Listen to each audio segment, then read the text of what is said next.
కర్మకాలి తుపాకుల్లో తూటాలైపోయి తస్మదీయులకు red handed గా పట్టుపడ్డ ఓ కసబుణ్ణి నిన్నటికి నిన్న దిగ్విజయంగా టపా కట్టించేశాం.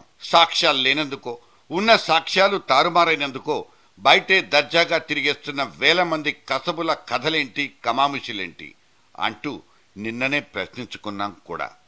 సారీ సార్, సాక్ష్యాలు లేవు అంటూ ఒక మహాకుంభకోణాన్ని కప్పెట్టబోయిన ఒక దర్యాప్తు సంస్థ గురించి విన్న తర్వాత మళ్లీ చచ్చిపోయిన ఆ కసబుడే గుర్తుకొస్తున్నాడు. కొండను తవ్వి 4 చిట్టెలుకల్ని పట్టించిన ఏసీబీ ఇవాల్టి లిక్కర్ సిండికేట్లనబడే కట్పుత్లీ గేమ్లో న్యూ ఎంట్రీ.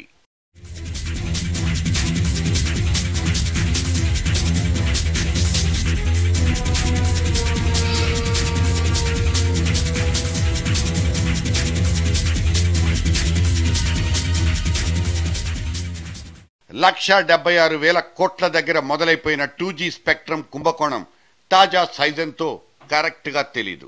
70,000 కోట్ల దాకా ముడుపులు చేతులు మారింది నిజమేనంటూ కోర్టు వారికి రిపోర్టు రాసిచ్చిన మన యాంటీ కరప్షన్ బ్యూరో మద్యం సిండికేట్ స్కామ్ 2G తరంగాల కంటే ఏ మాత్రం తీసిపోదని రుజువు చేసి పారేసింది.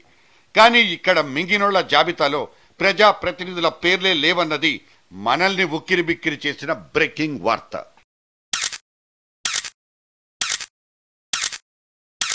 ఇప్పటికే సిండికేట్ల సీసాల్లో నిండా మునిగిపోయిన సత్యబాబుకు గాని మోపిదేవికి గాని ఈ ముడుపుల వాసరే సోకలేదన్నది ఏసీబీ ఇచ్చిన క్లీన్ అండ్ గ్రీన్ సర్టిఫికెట్.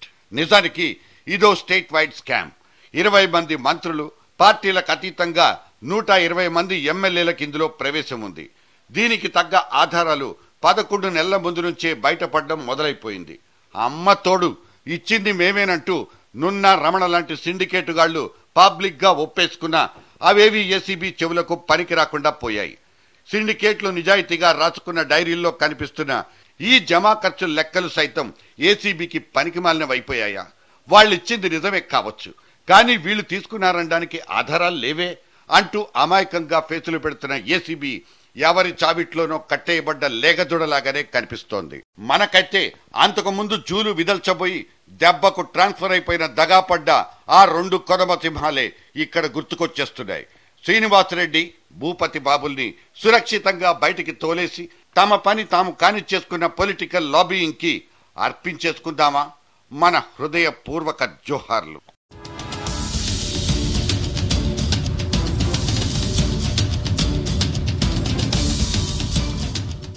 మద్యం షాపుల్ని నడిపిస్తున్న వాళ్లలో 300 మంది తెల్ల రేషన్ కార్డుదారులేనన్న నిజం కూడా సదరు ఏసీబీ రిపోర్టులో రాసింది. సంవత్సరాదాయం 30,000 దాటని ఈ కడుపేద కుటుంబాలు రేషన్ బియ్యం కొనుక్కు తినే ఈ అన్నార్తులు 1/2 కోటి రుసుము కట్టి మరీ లిక్కర్ లైసెన్సు తెచ్చుకుని రోజుకు 1/2 లక్ష విలువైన మద్యం అమ్మకాలు జరుపుతున్నారంటే అందులో ఏ మతలబు లేదా?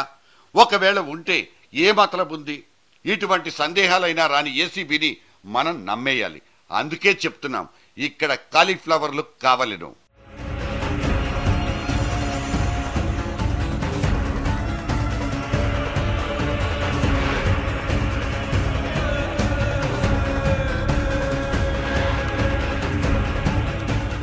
కంచికి చేరుకున్న సిండికేట్ల కథలో ఇక మిగిలిందల్లా ఆ ఒక్క క్లైమాక్సే. 135 మంది కాకి మరియు అబ్కారీ ఆఫీసర్ల మీద కొరడా జుళిపించేసి ఆయనకు కేసు మూసేయాలంటున్న ఏసీబీ తన నెత్తి మీద తానే కాకిరెట్ట వేయించుకుంది. ఢిల్లీ స్థాయిలో సిబిఐ ప్రతిష్ట భ్రష్టు పట్టిపోతుంటే ఇవాళ ఏపీ లెవెల్లో ఏసీబీది అదే ఏడుపు. మూసేయాలనుకున్న కేసులేవైనా సరే ఇక నిరభ్యంతరంగా ఏసీబీ చేతుల్లో పెట్టిపారేయొచ్చు. మన దర్యాప్తు సంస్థలకు స్వేచ్ఛా స్వాతంత్రం లేవనడానికి ఈ లిక్కర్ సిండికేట్ల దగుల్బాజీ సినిమానే నిఖార్సైన ఆధారం. ఏతావాత ఇక్కడ చెప్పొచ్చేదేంటంటే పర్ఫెక్ట్ ట్యాక్స్ పేయర్లనబడే తాగుబోతు రమేష్లే ఇక్కడ దగాపడ్డ తమ్ముళ్ళు. 7 రూపాయల్లో తయారైపోయే చీప్ లిక్కర్ని నానా పన్నులు కలిపేసి 46 రూపాయలకు పెంచి జనం నోళ్లలో పొయ్యడం దగ్గర నుంచి మొదలు పెడితే మన అబ్కారీ వ్యవస్థ బాగోతాల చిట్టా చాంతాడంతా. ఎంఆర్పీలతో సంబంధం లేకుండా ఎవరికి వాళ్లు సొంతంగా రేట్ కార్డుల్ని తగిలించేసుకుని అమ్మేసుకునే సిండికేట్ల దందా ఇక యథేచ్ఛగా సాగిపోతుంది. ఎందుకంటే సిండికేట్ల కూసాలు కదిలిపోతాయంటూ తొడలు చరిచిన సర్కార్ ఆ తర్వాత ఒక్క వెంట్రుక కూడా పీకలేకపోయింది.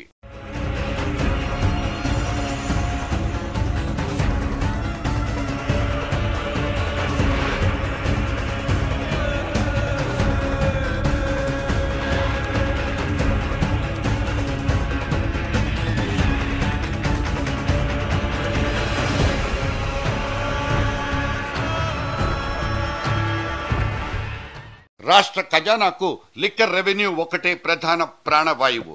రిపీట్ చేసుకుంటే దానికి సంబంధించిన లెక్కలన్నీ వెరీ వెరీ ఇంట్రెస్టింగ్. లిక్కర్ లైసెన్సుల వేలం పాటల్లో ఎక్సైజ్ డిపార్ట్మెంట్ వసూలు చేసి పెట్టింది అక్షరాల 7,000 కోట్లు. మొన్న జనవరి దాకా రాష్ట్ర వ్యాప్తంగా లిక్కర్ సేల్స్ మీద వసూలైపోయిన మొత్తం రెవెన్యూ 20,000 కోట్లు.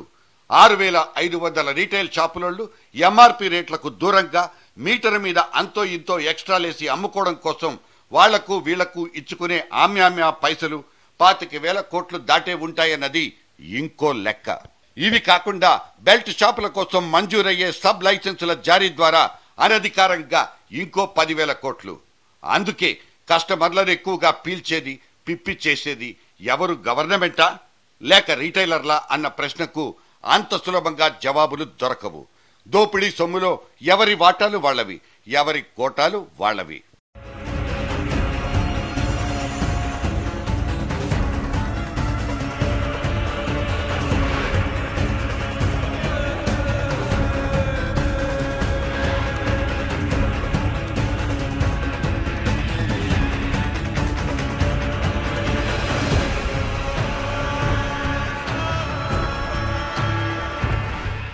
ఆరోగ్యానికి హానికరం, తాగితే సంకనాకి పోతారంటూనే మళ్లీ మళ్లీ తాగుడు వార్తల్నే రిపీట్ చేసుకోవాల్సి రావడం మన దురదృష్టమే కావచ్చు. కానీ ప్రత్యక్షంగా గవర్నమెంట్కు, పరోక్షంగా కొన్ని ప్రైవేట్ శక్తులకు ఈ మందుబాబులే ప్రధాన పోషకాలు. స్టేట్ పాపులేషన్ లో ఈ మందుబాబుల జనాభా 18% పైగానే ఉన్నందుకు వీళ్ల సంక్షేమాన్ని సైతం ప్రభుత్వాలు సీరియస్ గా తీసుకోవాల్సిందే. తప్పదు మరి. కానీ ఏలికలే నాలికలు ముందుకు చాచి బకాసురులా మారిపోతున్న వైనాలే ఇక్కడ భయపెట్టి చంపేస్తున్నాయి. సత్తిబాబు ది మాఫియా డాన్ అంటూ సాక్షాత్తు ఒక ఎంపీఏ ఢిల్లీకి లేఖ రాసుకున్నట్లు మొన్న ఒక వార్త కనిపించింది. కాకపోతే కోరలు పీకి కాకులకు గద్దలకు వెయ్యాల్సిన దర్యాప్తు సంస్థలే ఇక్కడ నిలువునా నీరుగారిపోతున్నాయి. ఇవాళ సచివాలయాన్ని ఒంటి చేత్తో శాసిస్తున్న ఈ డాన్ సీనుల్ని పక్కకు పెట్టేద్దాం. నాకు మళ్లీ కుర్చీ ఇస్తే బీరుకాయల ధరల్ని కిందకు దించేస్తానంటున్న అపోజిషన్ లీడర్ చంద్రబాబును అడుక్కున్నా అక్కడ లాభం లేకపోవచ్చు. బీరు ధరలు సరే, మీ పార్టీలో అసలు సిండికేట్ బాబులు లేనే లేరని, ఒకవేళ ఉంటే గింటే వాళ్ళని ఎరిపారేస్తారని హామీ ఇవ్వగలరా? అంటే సాక్ష్యాలుంటే పట్టుకురమ్మంటూ ఆయన కూడా అదే కౌంటర్ ఇస్తారు. సో రేపు లిక్కర్ కేసును సిబిఐకి ఇచ్చినా సరే అక్కడ కూడా సిండికేట్లదే గెలుపు, నో డౌట్.